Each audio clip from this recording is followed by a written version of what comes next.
직업상담사를 준비하신 여러분 안녕하십니까? 유상현입니다. 2021년 1회 기출문제풀이 직업상담학 문제를 풀어보도록 하겠습니다. 1번 윌리엄슨이 분류한 직업선택의 주요 문제 영역이 아닌 것은 이렇게 되어 있죠. 많이 나오는 문제입니다. 윌리엄슨이 분류한 직업선택의 주요 문제 영역. 문제 영역 네 가지가 있습니다. 문제 영역의 네 가지. 이것을 이제 윌리엄슨의 변별 진단 이렇게 얘기합니다. 변별 진단 네 가지. 왜 변별 진단이라고 하냐? 그러니까 내담자의 문제, 내담자가 호소하는 문제를 이렇게 네 가지로 구별했다, 변별했다라고 해서 이제 변별 진단입니다. 첫 번째가 직업을 무선택. 선택하지 않고 있는 것이죠. 어떤 선택을 하지 않은 것, 무결정, 그죠? 무결정. 네, 두 번째는 미결정이라고 하는데요. 미결정. 불확실한 선택.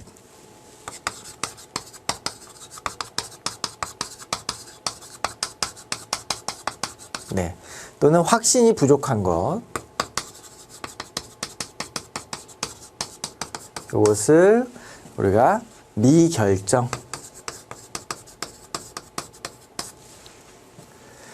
세 번째는 현명하지 못한 선택입니다.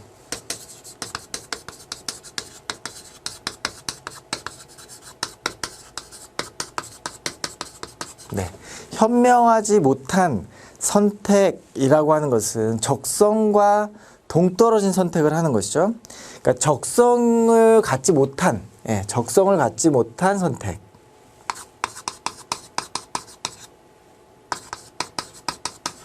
그러니까 적성이라고 하는 것은 뭐 단지 이제 흥미가 아니라 능력이 없는 것이죠. 그래서 흥미만으로 선택한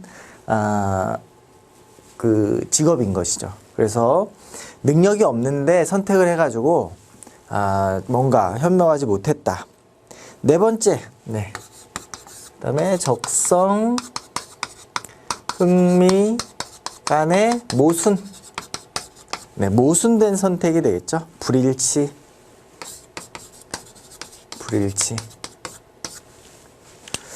그래서 이렇게 네 가지입니다. 무결정, 미결정, 그 다음에 적성 없음, 불일치. 이렇게 네 가지가 윌리엄슨의 변별 진단 네 가지인데요. 보기 내용 보시면 직업의 무선택, 무결정, 그 다음에 확신 부족, 그 다음에 현명하지 못한 선택 4번에 나와 있고 정보 부족이 아니다. 정보 부족은 보딘의 문제다. 보딘의 직업 선택의 주요 영역이다.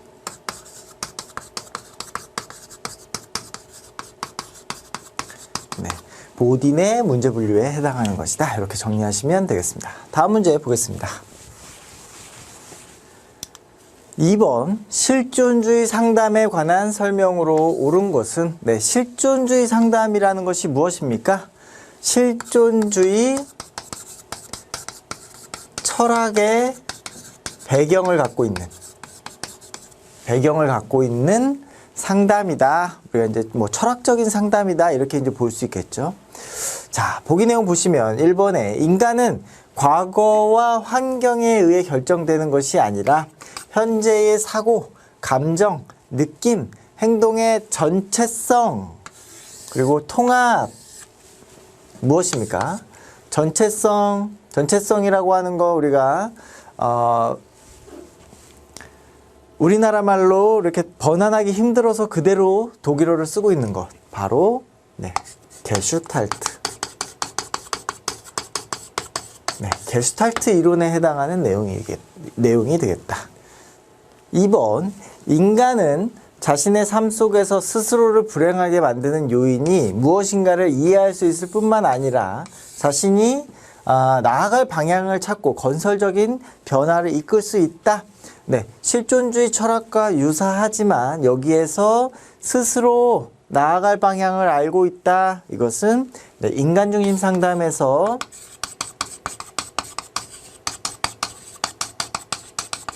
네, 실현 경향성과 관련된 내용이다. 이렇게 정리하시면 되겠습니다. 자, 3번. 치료가 상담의 목표가 아니라 내담자로 하여금 자신의 현재 상태에 대해서 인식하고 피해자적 역할로부터 벗어날 수 있도록, 돕는 것이 상담의 목적이다. 자, 그렇죠? 신경증적 불안에서 벗어나는 것, 그것이 실존주의 상담이 되겠다.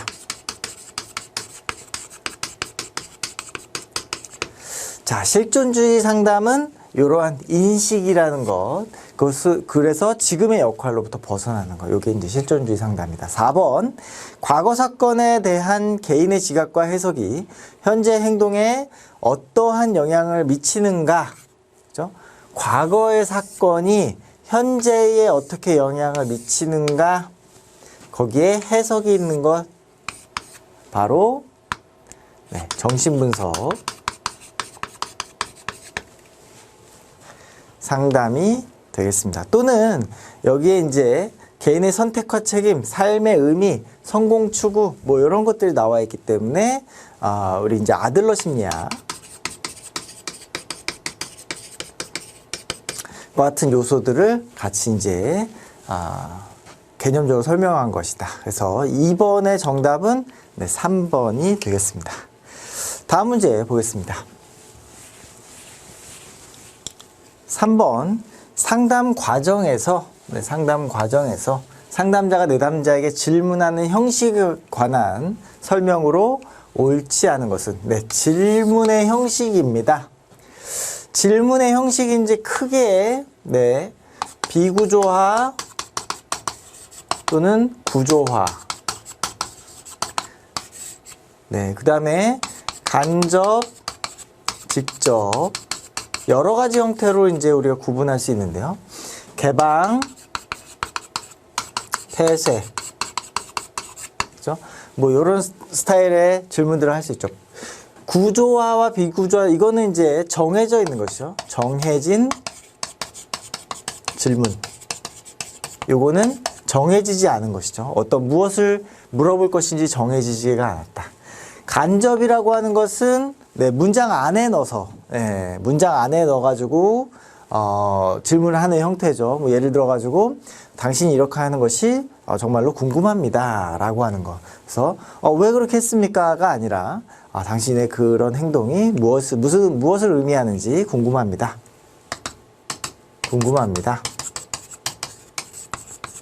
이러한 형태가 이제 간접 질문이 되겠죠. 직접 질문은 이제 직접 질문하는 것이고요. 문장 안에 넣는 것이 아니라. 개방형 질문은 이제 how 질문이 되겠죠. 어떻게. 그래서 yes, no가 대답이 안 되는 것. 얘는 반대로 yes, no로 대답이 되는 것. 그것이 폐쇄 질문이 되겠다. 보기 내용 보시면 간접 질문보다는 직접 질문이 더 효과적이다. 사실 직접 질문도 우리가 할 필요가 있겠지만은 뭔가 공격당하는 느낌이 들기 때문에 아무래도 간접 질문을 조금 더 많이 활용하겠다, 우리가 실제로는. 그래서 더 효과적이다, 이것이 이제 틀린 내용이 되겠죠. 자, 2번 폐쇄적 질문보다는 개방적 질문이 더 효과적이다. 개방 질문이 왜 효과적일까요? 반응의 다양성.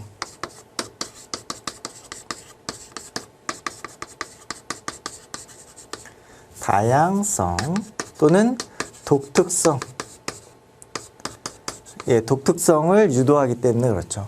아니요. 이렇게 짧게 끝나버리면 정보를 얻을 수는 있겠죠. 정보 습득. 많은 정보 습득을 하기 위해서는 이런 폐쇄 질문을 이용하는 것이 필요하겠지만, 그래도 내담자의 어떤 성격적인 특성을 이해하기 위해서는 이런 개방적 질문이 더 효과적이다. 이중 질문은 상담에 도움이 되지 않는다. 이중 질문이라는 건 뭐냐? 한 번에 2개 이상 질문하는 것이죠. 그래서 한 번에 하나씩만 질문하는 것이 중요하다. 왜라는 질문은 가능하면 피해야 한다. 네, how라는 질문으로 조금 바꿔주는 게 필요하겠다. 정답은 네, 1번이 되겠습니다. 다음 문제 보겠습니다. 4번, 자기인식이 부족한 내담자를 사정할 때 인지에 대한 통찰을 재구조화하거나 발달시키는데 적합한 방법이 무엇입니까? 이렇게 물어보고 있죠.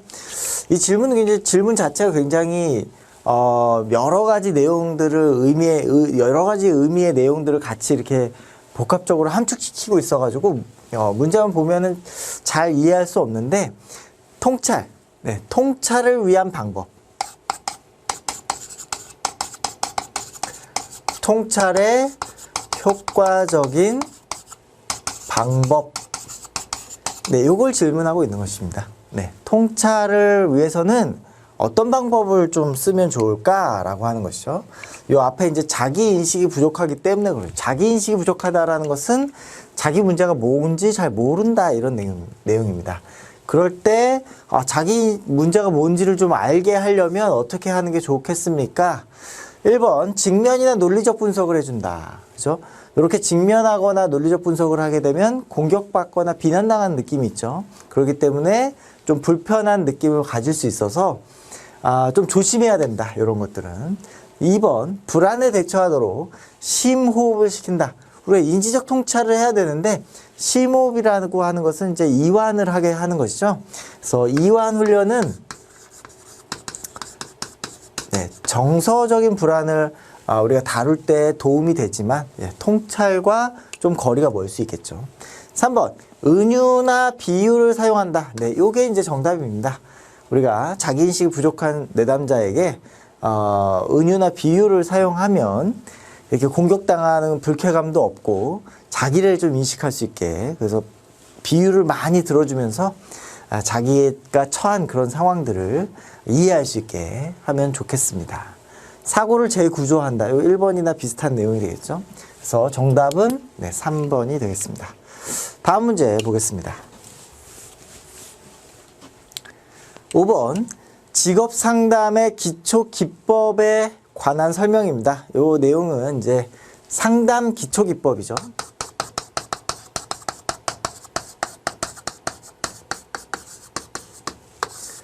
상담 기초 기법 4가지가 나와 있는데요. 1번이 이제 경청, 적극적 경청, 명료와 수용, 해석 요런 기법들이 이제 설명으로 나와 있습니다.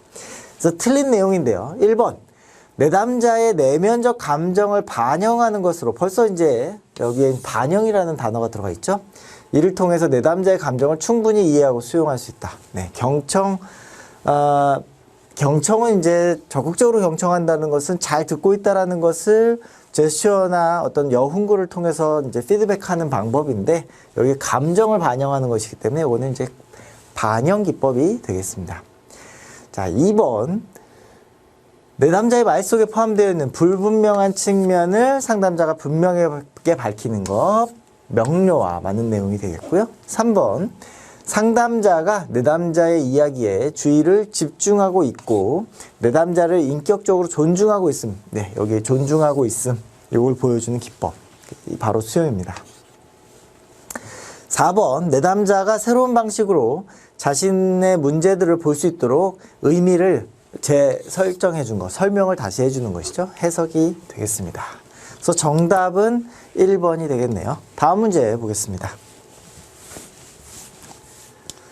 6번, 정신역동적 직업 상담에서 보딘이 제시한 상담자의 반응 범주 이렇게 되어 있는데요. 네, 기법이죠. 상담 기법. 보딘이 이야기하는 역동적 직업 상담에서 상담 기법이 뭐냐? 보딘이 얘기한 것은 이제 3가지가 되겠는데요. 첫 번째가 명료화. 네. 두 번째가 비교, 세 번째가 소망 방어 체계. 우리 명료화라고 하는 것은 이제 우리가 앞에 문제에서도 나왔죠. 그 불분명한 것을 명확하게 해주는 것, 그죠? 밝혀주는 것. 그래서 그것을 명료화라고 한다. 불분명한 것을 분명하게. 그죠? 비교라고 하는 것은 두 가지 이상의 그 주제들의 유사성이나 차이점을 통해 가지고, 네, 어떤 그 현상들이 같은지 다른지 이런 것들을 이제 부각시키기 위한 기법이죠. 그래서 두 가지 이상 주제의 공통 또는 차이점을 비교하는 것. 요것이 이제 비교 기법이 되겠고요. 그 다음에 이제 소망 방어 체계, 요것에 대한 해석이 있는데요. 결국 이 보딘의 상담 기법은 정신 역동적 직업 상담이기 때문에 그 안에 소망이라고 하는 것, 요것은 우리가 이제 프로이트가 이야기하는 원초와 욕동이 되겠죠. 원초, 본능과 관련되어 있는 내용. 그다음에 방어 체계는 그죠? 자아나 초자의 어떤 디펜스 메커니즘이 되겠죠. 그래서 자신의 어떤 불안을 처리하는 그런 방식, 이런 것을 해석해 주는 것이 바로 보딘이 제시한 상담 기법이었다. 그죠? 이런 그 내적 동기, 그 다음에 직업 결정 과정, 이런 것들에 대한 통찰을 위해서 그러죠. 이것은 내적 역동의 이해를 통해 가지고 무엇을 하고자 했느냐? 통찰을 얻기 위해서 그런 것이죠. 내가 왜 직업 결정에 대해서 이렇게 어려워하는 것이냐? 이런 것을 이제 이해하기 위해서 하고 있는 기법이었다. 그래서 정신 역동적 직업 상담의 상담자 반응 범주이다. 여기에 이제 포함되지 않은 것은 4번이 되겠습니다. 다음 문제 보겠습니다. 7번 생애 진로 사정의 구조 중에서 전형적인 하루의 내용에서 검토되어야 할 성격 차원에 대한 내용인데요. 자, 생애 진로 사정의 구조에 대해서 먼저 좀 보죠.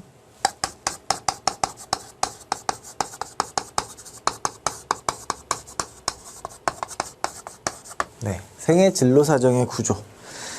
첫 번째가 이제 진로 사정이 되겠습니다.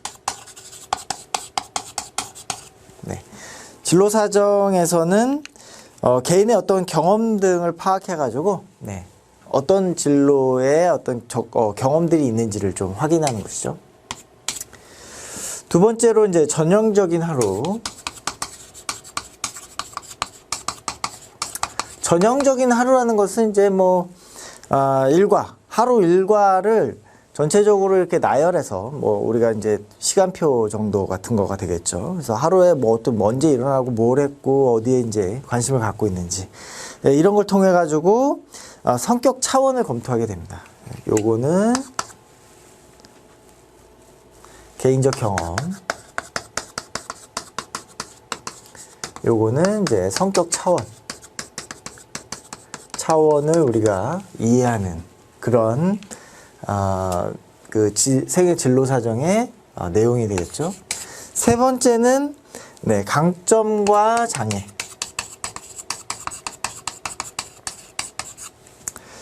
강점과 장애는 어떤 자신이 생각하는 강점, 장애 이런 것들을 우리가 확인해 가지고 직면하는 문제, 그다음에 대처 자원 이런 것들을 이제 확인하는 것이죠. 문제 그리고 대처. 네 번째가 요약이 되겠습니다. 요약을 해가지고 요 앞에 이제 내용들을 이제 요약하는 것이죠. 요약해서 목표와 연결. 목표는 무엇입니까? 목표는 바로 직업 선택을 위해서 어떻게 할 것인가? 이걸 목표와 이제 연결하는 그런 구조로 되어 있다. 여기에서 전형적인 하류는 이제 성격 차원을 우리가 파악한다고 했는데, 여기에서 우리가 파악하는 성격 차원이 무엇이냐? 첫 번째로 의존적, 독립적. 두 번째가 자발 체계.